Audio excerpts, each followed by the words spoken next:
有冇試過舉高手嘅時候會感覺到疼痛同有卡住嘅感覺？你有機會患上咗肩胛肌症候群。呢個病徵經常同50肩混為一談。當中肩胛肌綜合症同50肩又點樣可以分別到呢？肩胛肌症候群嘅症狀主要係喺特定嘅角度抬手嘅時候會有疼痛，通常喺上臂舉到60至到120度之間係最痛，其他嘅角度會減輕痛楚。疼痛亦都有機會喺肩嘅周圍延伸至到上臂。肩關節活動嘅時候亦都會有卡住、唔順暢、咔咔聲嘅感覺。夜間瞓覺嘅時候壓到患側嘅肩膊亦都會加劇疼痛。感覺到肩膊無力、發力困難，嚴重嘅時候甚至冇辦法舉手。主要嘅原因係肩峰下嘅空間變細，導致到肩袖肌群同埋滑囊被夾擠，從而有摩擦同埋發炎，產生疼痛。常見於需要經常將手舉過頭嘅運動或者職業人士身上。護老者亦都係肩胛肌症候群常見嘅族群。護老嘅工作充滿住需要肩關節極度負荷嘅動作，而且每日重複嘅頻率極高。例如協助長者由床上面移到去輪椅，喺浴室上面要扶起佢或者進行一啲嘅移位嘅時候，護老者經常需要彎腰或者扭轉嘅姿勢下，以手臂承托長者部分嘅重量或者係全身嘅重量。呢個時候肩關節唔單止係負重，肌腱同埋滑囊亦都承受住巨大嘅壓力。而50肩又稱為肩周炎，主要嘅病徵係膊頭痛、活動受到限制，難以做出一啲大幅度嘅動作，例如手臂冇辦法舉高、向外伸展或者向後伸，膊頭就好似凍住咗咁樣，冇辦法喐動。患者通常喺做家務、梳頭，又或者係呢啲着衫嘅日常生活動作都會有所困難，主要係喺夜晚或者天氣變動嘅時候變得嚴重。多數發生喺一啲40至到50歲嘅中年人身上。肩胛肌症綜合症同50肩嘅症狀都非常之相似，都係膊頭痛，舉手就會痛，但係最大嘅差別係喺50肩係因為肩關節黏連，手抬唔起，而肩胛肌就係抬到特定嘅角度嘅時候，60至到120度之間，會因為旋轉肌嘅空間唔夠，而導致肌腱夾擠而產生疼痛。有肩胛肌綜合症嘅患者可以喺屋企進行一啲嘅康復訓練。我哋邀請咗物理治療師葉生教下大家喺屋企進行一啲簡單嘅居家康復運動，舒緩因為肩胛肌引起嘅痛楚。咁肩胛肌嘅患者咧，就因為膊頭痛，因為個肩胛肌嘅空間會細咗，咁所以會導致到膊頭痛。咁可以考慮試下用呢一個嘅動作，揸住一個較為重少少嘅啞鈴咧，揸喺側邊。嘗試用啞鈴嘅重量嚟到去做一個拉伸嘅效果，去增加翻肩峰下嘅空間，令到嗰啲肩膊頭面嘅筋腱可以唔好咁容易喺動作嘅時候得到夾擠嘅情況。咁呢個嘅動作咧，可以微微扶住張穩陣嘅凳，然後我哋嘅人去少少屈前，用身軀去驅動膊頭一啲嘅喐動，一個類似鐘擺運動嘅姿勢，去令到我哋嘅啞鈴可以幫助我哋嘅膊頭得到一個拉伸嘅效果，同埋令到個膊頭可以有一個活動。喺一個最疼痛嘅時間咧，就可以先用呢一個動作去做到一啲嘅活動啦，同埋舒緩疼痛。慢慢可以增加大嘅幅度嘅。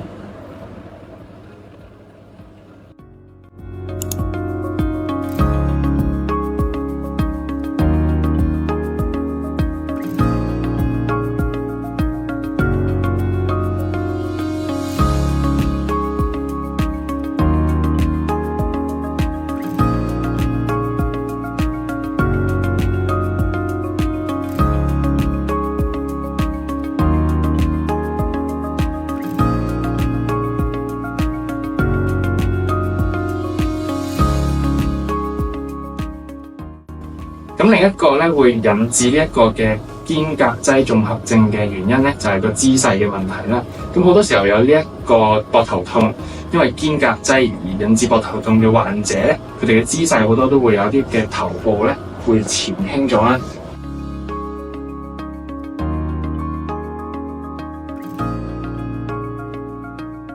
駝背啦，有圓肩嘅情況。咁所以咧，向上舉手嘅時候咧，因為嗰個幅度舉得唔夠高嘅時候咧，會棘住啦，甚至乎會夾擠到一啲膊頭嘅肌腱。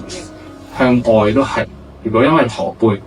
嘅時候，都會夾擠到啲肌腱嘅。咁所以患者咧係可以去做一個膊頭向後收少少夾肩胛骨，然後有一個將頭部我哋做一啲收下巴嘅動作，將我哋隻手由圓肩可以打翻開，然之後再嘗試舉手，咁個幅度就可以得到提升啦。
圓肩嘅姿勢咧，都可以去訓練我哋嘅三角肌、後三角肌同埋我哋嘅棘下肌，因為兩組嘅肌肉咧都可以做到一個膊頭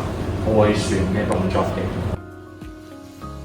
咁可以捉住條橡筋帶啦，或者係去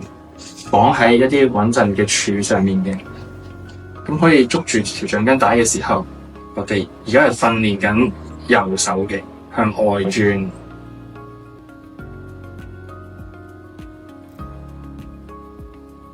用力時呼氣，然之後慢慢回到開始嘅位置，吸氣，呼氣，吸氣返去。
另外，肩胛擠嘅患者咧，亦都會因為咧係個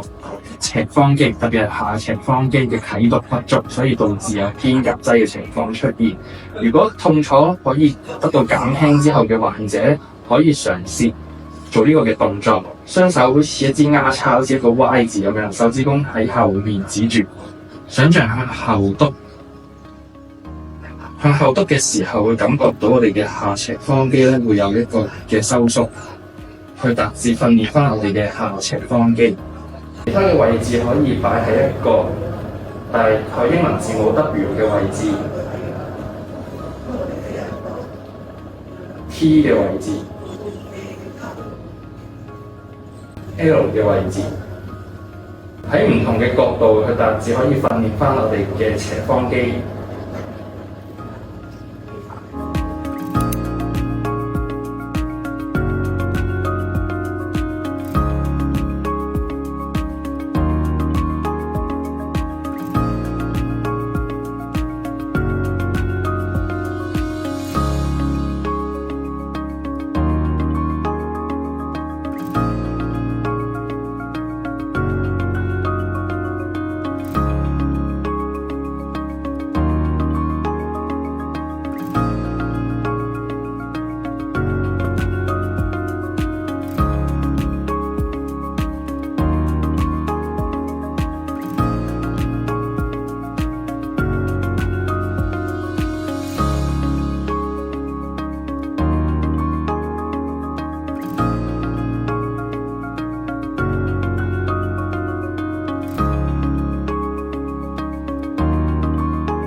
好多謝物理治療師葉生為我哋講解咗唔同嘅家居復康運動，大家記得喺屋企練習下啦。想知道更多緩解痛症嘅資訊，就記得留意我哋下一條片啦。我哋下期再見。